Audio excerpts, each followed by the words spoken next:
Well, hello there! I hope you're having an amazing day and that you're ready to talk about ways to include multiple binaries into our Rust project.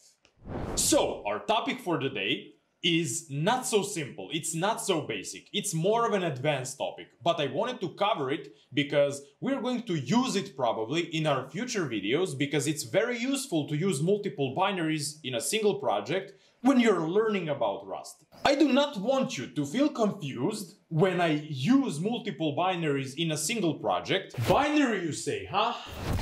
Sorry for not being more careful about my selection of words. I'll try to give you an explanation right away. So, binary files are files that our compiler translates into executable files. Congratulations! Now you know what binary files are! Joking aside, there is no need to go into too much depth here, because it's a very complex topic. You can always Google about it and find out whatever interests you, but on the other hand, there is really no need for us to go that deep. The only thing you need to know is the fact that binaries are going to be converted into executables by the compiler, and that executable files are basically files that enable us to run our project and basically get all the functionalities from it available for us. And that's basically it. Great stuff! Now let's continue our discussion about using multiple binaries inside of our projects.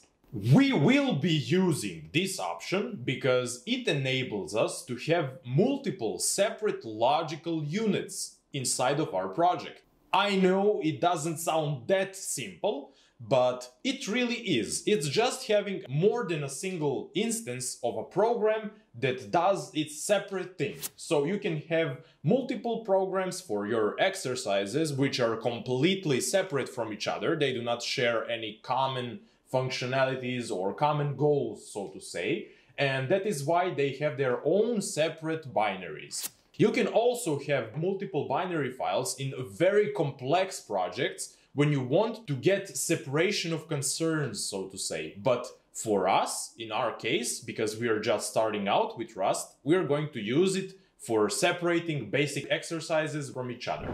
Great job! Now, the only thing left is for us to basically use it in practice. So we need to create a new project, and inside of it, we need to cover what's the idiomatic way to create a folder separation and how to actually separate files and organize them inside of your project to make it all look idiomatic. Yes, idiomatic. It's going to be explained right away. Do not worry about it. We'll do it right away. Stay tuned. We're doing it right away, right here, right now. So, what is basically idiomatic code is code that is following some generally accepted rules. Whether it's naming conventions, indentation conventions, file organization, file naming conventions, or whatever else, it all boils down to having a project that is completely following all the guidelines that were created by the Rust community. Whenever somebody uses somebody else's project, they're going to know exactly where to search for their binaries, where to search for something in specific, because it's all predefined for us. And when you say we're writing idiomatic code, that means that we're following these guidelines. Nothing more than that. It's as simple as that. So, are you ready for some Visual Studio Code action? Great job! Now we need to discuss our project's organization in order to hold multiple binaries. The idiomatic way to do that is to introduce bin folder inside of our source folder.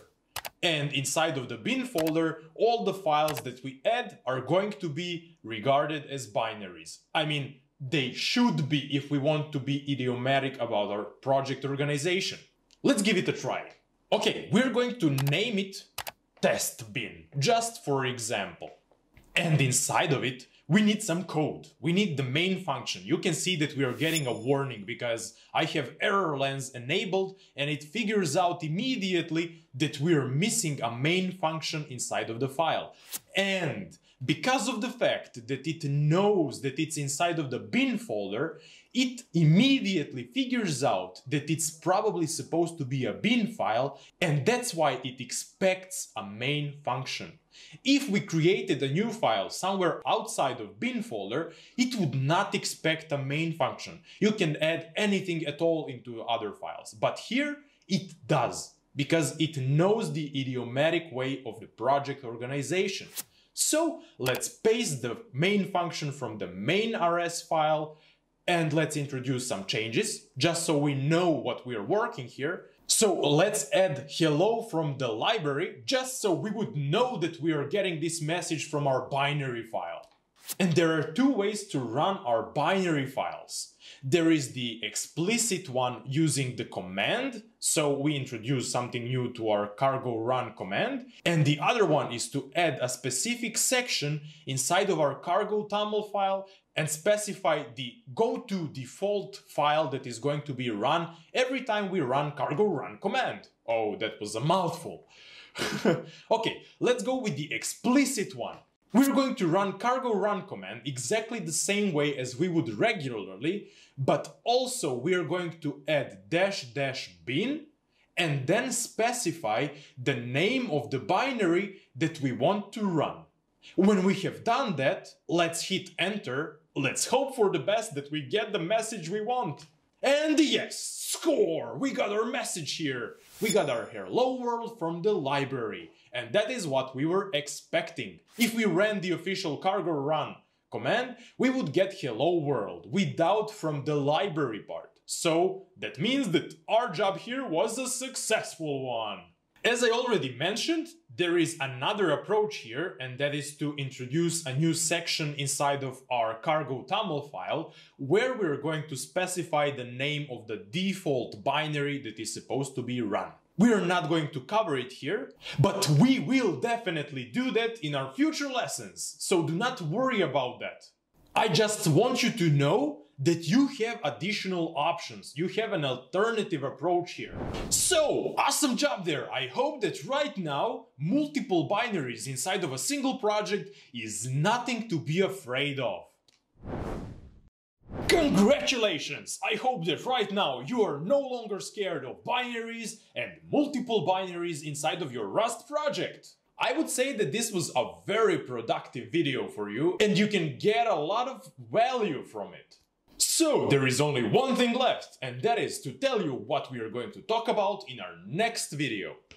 And the topic for our next video is going to be another very essential one.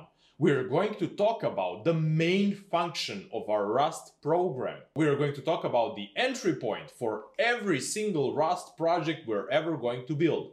I mean, if we exclude libraries, but later on about that. So have an amazing day, and I hope to see you in the next video. Goodbye!